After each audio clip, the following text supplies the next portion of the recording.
बिस्मिल्लाहिर्रहमानिर्रहीम। माह रमज़ानुल मुबारक 1445 हिजरी और इसका पहला अशरा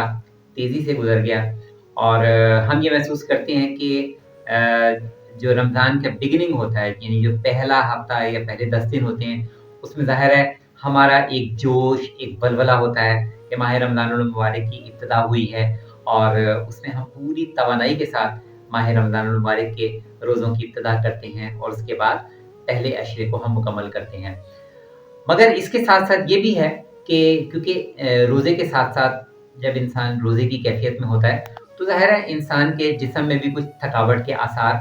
महसूस होने लगते हैं, क्योंकि पैदर पे इंसान रोज़े रख रहा है। तो इस मौके पे मैं ये ज़रूरी समझता हूँ कि इस पैगाम को देना कि जब हम रमज़ान का पहला अशरा मुकम्मल कर चुके हैं, अब हमारा एक मिज़ाज इस तरह का हो गया है कि अब हमारे जिस्म और रूह इसमें एक यूँ समझिए एक तालमेल हो चुका है। यानी दोनों चीज़ें आमादा हैं। जब हमने रमज़ान की इब्तिदा की थी, तो हमारा जिस्म उसके लिए आमादा नहीं था, ठीक है? हमने रमज़ान के रोज़ों के रखने की इब्तिदा की और आहिस्ता-आहिस्ता हमारा जिस्म उससे आमादा होता चला गया। अब 10 रोज़े गुज़ारने के बाद हमारे अंदर वो एक ऐसी रूहानी क़ुव्वत मौजूद है, जो हमें अंदर से सपोर्ट कर रही है और वो हमारे जिस्म को भी सपोर्ट कर रही है। जिस्म पर कुछ थकावट के आसार हो सकते हैं, जिस्म पे कुछ इंसान को कुछ टेम्परेरी वीकनेस भी महसूस हो सकती है, मगर क्योंकि हमारी जब स्पिरिचुअल पावर स्ट्रॉन्ग हो, जब हमारी रूहानी क़ुव्वत स्ट्रॉन्ग हो, तो फिर उसके साथ-साथ हम अपने जिस्म को भी उसके साथ कोरिलेट कर सकते हैं। तो 10 रोज़ों में हमारे पास ये कैपेसिटी पैदा हो चुकी है कि हम एक स्ट्रॉन्ग स्पिरिचुअल पावर के साथ अब हम आने वाले रोज़ों में इससे ज़्यादा बेहतर टेम्परामेंट के साथ, इससे बेहतर कंट्रोल के साथ अपने रोज़ों में आगे बढ़ सकते हैं। अहम क्या चीज़ है? हमें ये ज़हन में रखना है कि आने वाले रोज़ों में हमें इस बात का ख़्याल रखना है कि रोज़ों में सबसे अहम चीज़ ये है कि अगर हमारा पेशेंस लेवल अगर हमारा ड्रॉप हो रहा है, ठीक है? अगर हमारा टेम्परामेंट लेवल डाउन हो रहा है, तो यहाँ पर हमें फ़ोकस करने की ज़रूरत है, यहाँ पे हमें तवज्जो करने की ज़रूरत है और इस पॉइंट को हमें पूरे तरीके से कंसंट्रेट करने की ज़रूरत है कि हम इस एलिमेंट को कंट्रोल करें। जैसे ये होता है कि जैसे हमारे मिज़ाज में अगर चिड़चिड़ापन आ रहा है, हम एनॉय हो रहे हैं और फ्रस्ट्रेट हो रहे हैं या हम लोगों पर जिसे कहें कि एंगर शो कर रहे हैं, तो ये चीज़ें हैं जिसको हमें कंट्रोल करना है क्योंकि ये हमारे रोज़े की क्वालिटी को डिस्टर्ब करती हैं, रोज़े की क्वालिटी को भी हमारे डाउन करती हैं। क्योंकि देखिए हमें रोज़े की क्वांटिटी नहीं बल्कि हमें रोज़े की क्वालिटी इसकी जानिब हमने फ़ोकस रखना है। तो पहले 10 रोज़ों के बाद हर रोज़ेदार एनालाइज़ करे कि पहले 10 दिनों के दौरान कहाँ-कहाँ, किस-किस मुकाम पर मुझसे मिस्टेक हुई। यहाँ मैं इससे बेहतर तर्ज़ अमल, इससे बेहतर एटीट्यूड का मुज़ाहरा कर सकता था मगर नहीं कर सका। मैं अपना टेम्पर लूज़ कर गया, मैं अपनी एंगर मैनेजमेंट नहीं कर सका, मैं अपने टेम्परामेंट को कंट्रोल नहीं कर सका। मगर अब 10 रोज़े गुज़रने के बाद मेरा ये एम है, मेरे ये फ़ोकस है, मेरा ये टारगेट है कि मैं अगले रोज़ों में इससे बेहतर अंदाज़ में इक्विप होकर मैं अपने रोज़ों को बेहतर बनाऊँगा। कौन-सी चीज़ इसको बेहतर बनाएगी? इसके लिए हमारी रोज़मर्रा की दुआएँ, हमारी रोज़मर्रा की इबादत, रोज़मर्रा के अमाल, ये सारी चीज़ें हमारे इस एलिमेंट को ना सिर्फ़ कंट्रोल करेंगी, बल्कि हमें सपोर्ट भी करेंगी, हमें मज़बूत भी बनाएँगी। तो हर उम्र का फ़र्द जो कि इस वक़्त रोज़े रख रहा है, जिसमें हमारे यंगस्टर्स हैं, जवान हैं, मिडल एज के लोग हैं, मर्द हैं, ख़वातीन हैं और इस तरीके से ओल्ड एज के पीपल भी हैं। तो ये सब अपने-अपने लेवल पे देखें कि हमसे पहले 10 रोज़ों के दौरान कहाँ-कहाँ हमसे मिस्टेक्स हुईं, कहाँ-कहाँ पे हमारे रोज़े के हवाले से हमें प्रॉब्लम्स का सामना करना पड़ा और अब हमने उनको कैसे आने वाले रोज़ों में ग्रिप करना है। अगर हम इस प्रैक्टिस में कामयाब हो गए कि हम हर आने वाले रोज़े के लिए पहले मेंटली प्रिपेयर्ड हैं कि हमने आने वाले रोज़े की क्वालिटी को पिछले रोज़े से बेहतर करना है, तो फिर हमारा हर आने वाला रोज़ा बेहतर होता चला जाएगा। कोई भी शख्स ज़ाहिर-सी बात है गलती से तो मुबर्रा नहीं है, ज़ाहिर है इंसान फरिश्ता नहीं है, इंसान से गलती हो जाया करती है। मगर उस गलती पर नज़र करते हुए, उसके फैक्टर्स पर नज़र करते हुए उसको कंट्रोल करना, ये बात बहुत अहम है। उसके साथ ये भी बात है कि घरों में जो ख़वातीन جو کہ روزے کی مختلف تیاریوں کے سلسلے میں پورا مہینہ بہت ایفرٹ کرتی ہیں، بہت اسٹرگل کرتی ہیں، وہ بھی ظاہری بات ہے کہ روزوں کی تیاری کی اس پورے پروسیس کے دوران وہ بھی مسلسل کام کر کے وہ بھی تھکاوٹ کا شکار ہو جاتی ہیں۔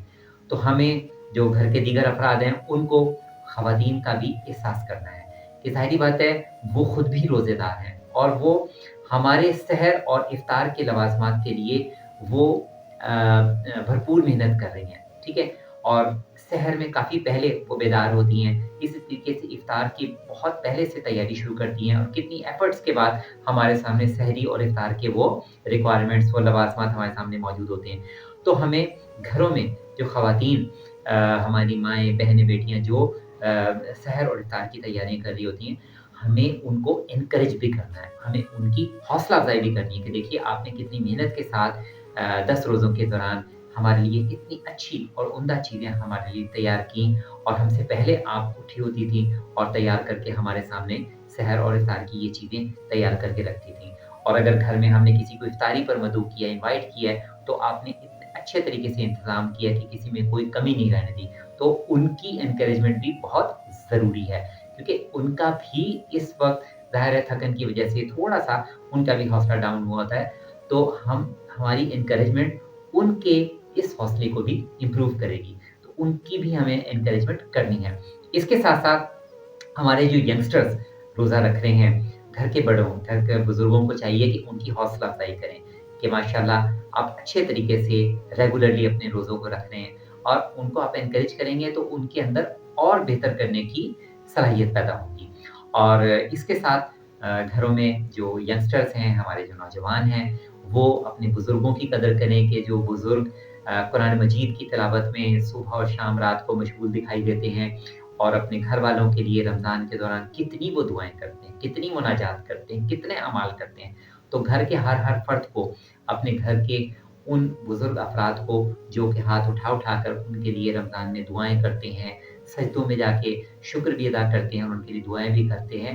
ان کا بھی احساس کرنا ہے، ان کے اس جذبے کی بھی قدردانی کرنی ہے، ان کے اس جذبے کو بھی ہمیں اچھے انداز میں ان کو ٹریبیوٹ پیش کرنا ہے تاکہ ان کی بھی حوصلہ افزائی ہو سکے۔ اور اس کے ساتھ-ساتھ ہمیں اپنے سراؤنڈنگ میں بھی دیکھنا ہے کہ ہمارے سراؤنڈنگ میں ہمارے جو مختلف ریلیٹیوز ہیں جنہوں نے ہمیں افطار وغیرہ کے موقع پر مدعو کیا، ہم ان کا بھی اچھے الفاظ میں شکریہ ادا کریں، ان کو بھی ان کی بھی خدمات کو اور ان کی بھی کوششوں کو سراہیں کہ آپ نے ہمیں مدعو کیا فلاں دن افطار پر اور اتنا اچھا اور عمدہ آپ کا انتظام تھا کہ آپ نے اس گرمی کے موسم میں جس طرح سے روزے کی تیاری کی۔ تو یہ سب چیزیں مطلب ہر شخص کو اپنے سراؤنڈنگ میں وہ افراد جو کہ سحر اور افطار میں آپ کے ساتھ ریلیٹڈ ہیں، رمضان میں کسی بھی حوالے سے کے ساتھ آپ کے ساتھ ریلیٹڈ ہیں، آپ ان سب